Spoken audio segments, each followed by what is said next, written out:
১৯৬৪ সালের ঘটনা। ১৭ বছর বয়সী র্যান্ডি গার্ডনার দেখতে চেয়েছিলেন একজন মানুষ না ঘুমিয়ে সর্বোচ্চ কতক্ষণ থাকতে পারে। সে এর উত্তর খুঁজতে তার দুজন বন্ধুকে নিয়ে নিজের উপরেই এই ভয়ঙ্কর পরীক্ষা শুরু করে।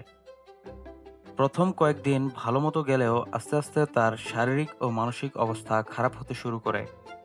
এমনকি শেষ সময়ে সে সাধারণ অঙ্কও ভালো করে করতে পারছিল না। র্যান্ডি গার্ডনার টানা ১১ দিন ২৪ মিনিট না ঘুমিয়েছিলেন। তার থেকেও অবাক করা বিষয় হলো সে এই সময়ে কোনো প্রকার কফি বা ওষুধ সেবন করেননি।